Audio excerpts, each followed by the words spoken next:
All right, let's go to the Wolverines a little bit, man.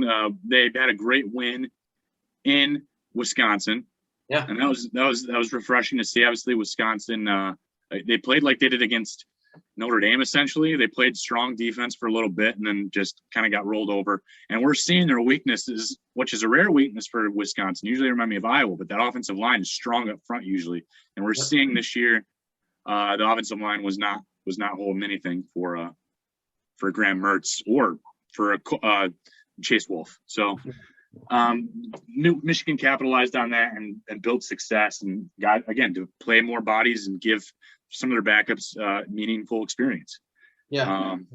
And I think that was important. So now we want to look towards Nebraska, who just finished winning 56-7 against Northwestern.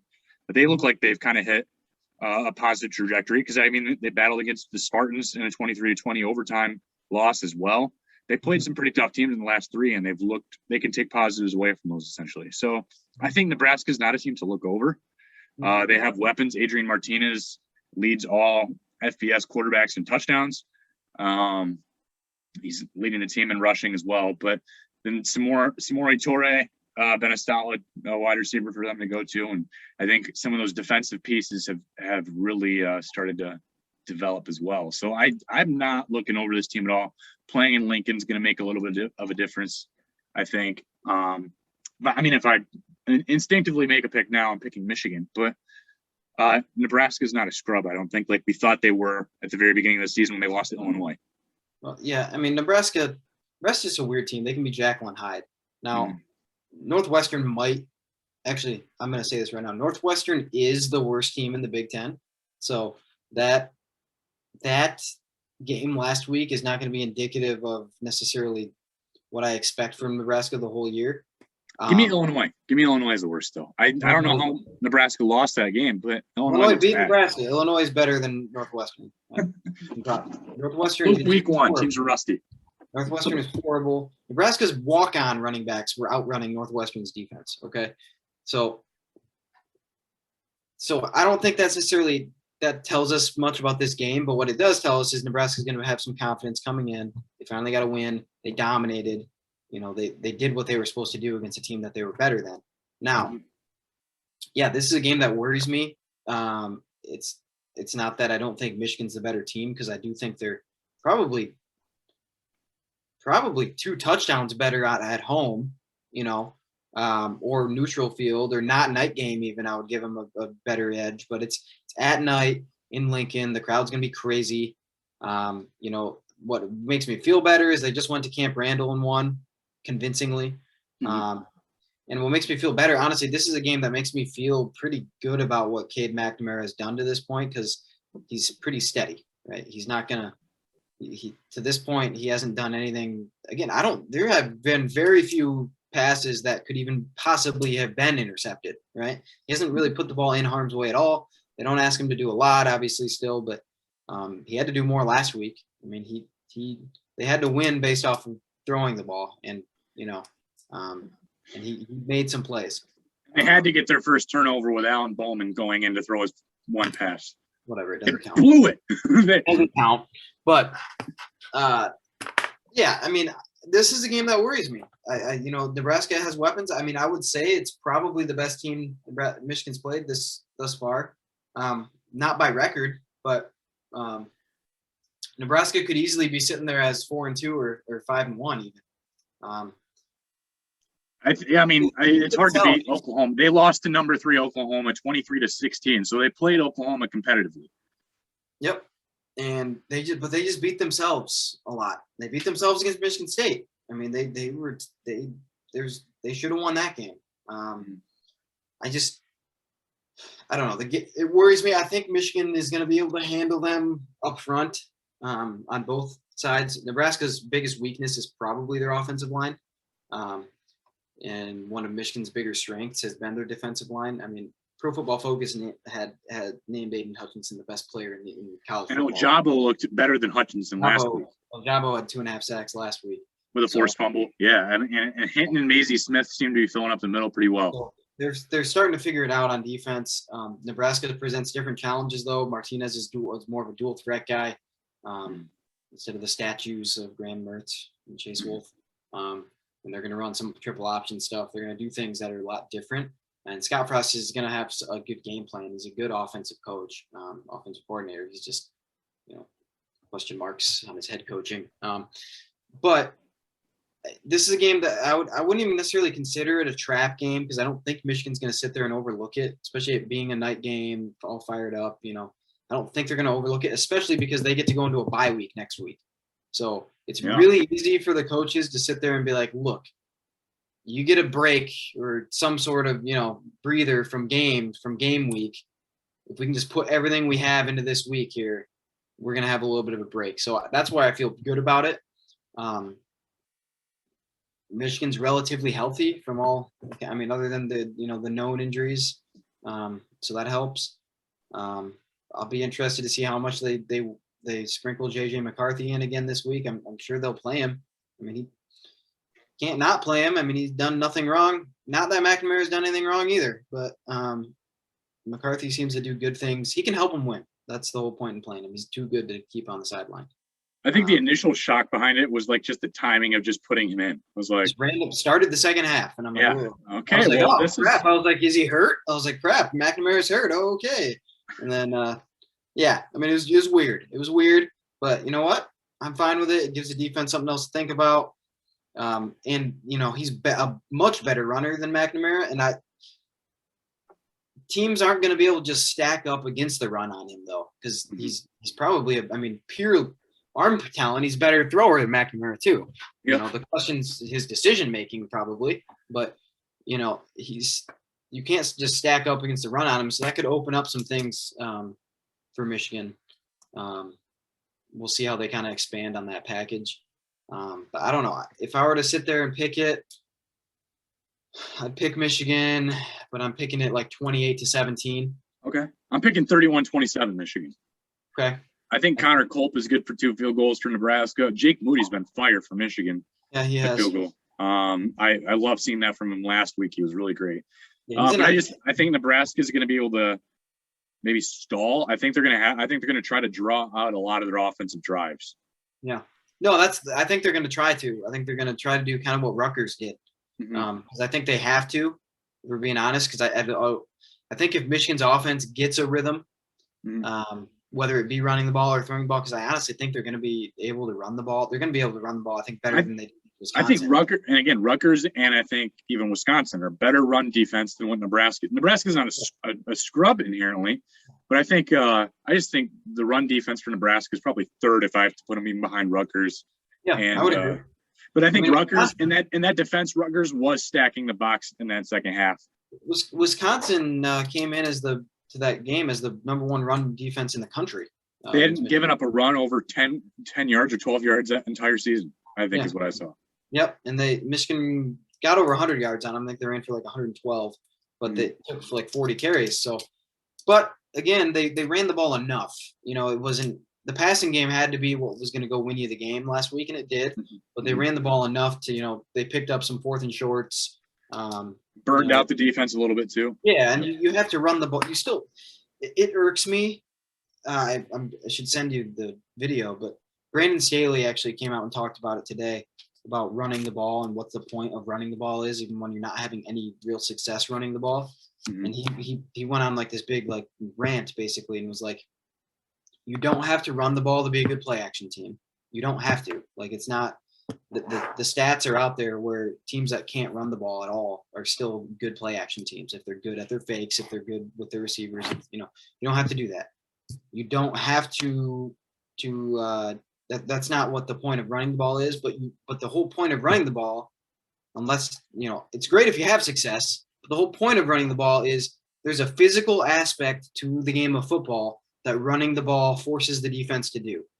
If you pass the ball every down, what can happen? The defense, when you run the ball, the defense has to get off blocks and tackle. If you pass the ball, they have to get off pass blocks, which are not the same physicality, right? And they might not even have to tackle anybody if it's incomplete, right?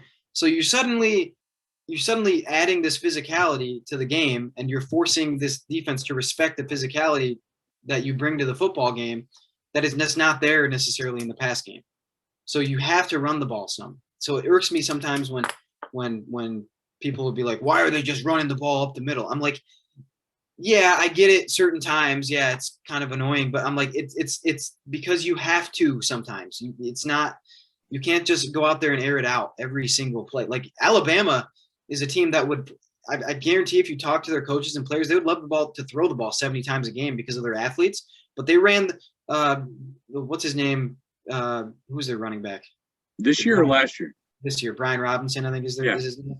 He had like 40 carries last week. Why? Because he was physically imposing his will on Ole Miss, right? And they realized, hey, this is what's going to work. And it wasn't like he was just ripping off explosive runs.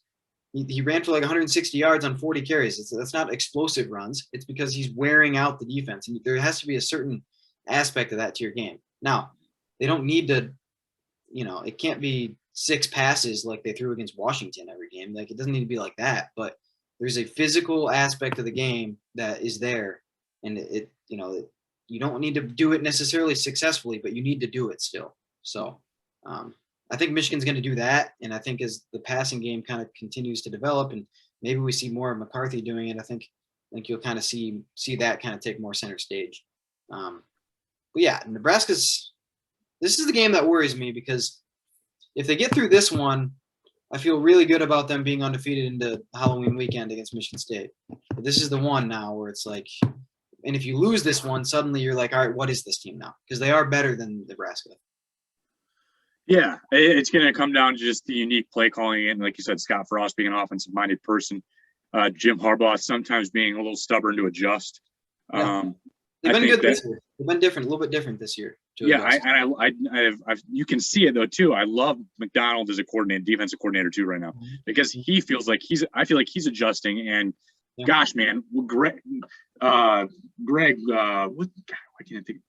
Who's the old guy? Don Brown. Don Brown would never adjust. No, he was he would do a few things here and there, but he was the game had sort of passed him by, right? Yeah. And it was great. He could completely overwhelm teams if they had better players, like way better players, right? So for a few years there, they had way better players than most teams. And there's a reason why Ohio State ran 2016 was the only year that it worked, because that team had NFL players on every level of that defense. I mean, I think that entire starting 11 is in the NFL, or at least was at one point. And like 4 or 5 of the backups, I think, are in the NFL now. So that team was loaded, right? And that was the only year they really even slowed down Ohio State, right? I mean, that was like a 21-21 game in regulation, so I wouldn't necessarily put that on him. But after that, the game just kind of passed him by. And if you don't have the athletes, you have to protect your players. You got to put them in a position to be successful, and that's what McDonald's doing. That's the difference. Real quick, for the sake of time, Michigan State, Rutgers. Obviously, Rutgers just got reamed by number 11 Ohio State, 52-13. Michigan State had a pretty healthy lead going to bed against Western Kentucky, and then Western Kentucky came back and put 31 points on them. Yeah. Obviously, that's a powerhouse offensive passing game that Western Kentucky has, so that played to their benefit in the end in garbage time. But Michigan State, again, Rutgers is a stubborn football team. I mean, they showed it when they played Michigan even too. They're not going to go down easy. They're very well coached under Greg Schiano. But obviously, Kenneth Walker and Peyton Thorne have been godsends essentially to this Michigan State offense that could have been pretty dull going into this year. So what do you expect in this game? I think Michigan State's going to win.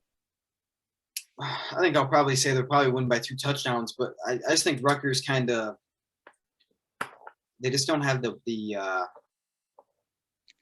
weapons really. I think Michigan State, Melton, I think he's out too, isn't he? I think he is out. They have I think Rutgers will probably have a good plan, and if they're able to kind of control the clock and control the ball, I think they've got a chance. But Michigan State has a good offense. I mean, they got 2 legit speed receivers in Jaden Reed and Jalen Naylor. Yep. And Kenneth Walker's been good, been excellent, obviously. I mean, their offensive line is still probably the weakest part of their offense, in my opinion. And I don't know how much to put into Thorne. I don't know. I mean, I don't think he's seen a real defense yet. Rutgers will probably present some problems, but unless Rutgers is really able to just kind of take the air out of the ball and just control the clock, kind of like they did against Michigan. I don't really see them presenting enough of a problem for Michigan State. I think Rutgers has kind of been figured out now too. I mean, Ohio State, obviously, Ohio State's going to be allow athlete them, and Ohio State has their own issues too, but I'm sure they'll get them solved. They're probably still the best team on paper in the Big Ten. But yeah, I mean, if Michigan State loses this game, then again, it's the same idea. If they don't win this game, then you're sitting there going, okay, maybe they aren't who we thought they were. Maybe they aren't a team that could go win 9 or 10 games, right? Or 11, even, or I don't know. And that's the same side on Michigan side. If they don't go out there and win this game, then it's going to be one of those. Everybody's going to be like, okay, maybe they're still just that 8-4 team that we kind of thought. So yeah, I think it's a kind of a turning point for both teams here. Michigan State heads into not a bye next week, but in 2 weeks, right? They get a bye before the Michigan game. And Michigan gets a bye next week. So it's kind of a turning point here to see, can they get through these last, I would say, tough games. I don't know. Who does Michigan State play next week? Are they a bye? I thought they were getting a bye pretty soon. Michigan State has a bye in 2 weeks. Michigan has it next week. I'll look it up real quick too. They play Indiana. Yep. Indiana's. I don't know what Indiana is. They're not good. We'll get to see it in person what they are. In person, it sounds like Michael Penix is maybe hurt again, and that's gonna change them. I mean, he's their only real player. So, yeah, this is the last one I would say right now on paper. I mean, Indiana will probably be a little bit of a challenge, but that can probably provide real answers to questions that we have about them before they play Michigan. I just realized they're going to have a whole bye week to prep for us. They do, yeah. And we don't have a bye week in this span of time, do we? We next week. Oh, okay. So we have one before. We have one before. I think they play Northwestern. Which, let's see. Yeah, Northwestern. Okay. But okay, I was gonna say if we had no rest in between that game, I'm a little nervous for that one. But yeah.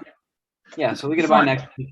So again, turning point for both teams. What are they down the road? I mean, this is the last week, in my opinion, where we're gonna have questions answered before they play each other.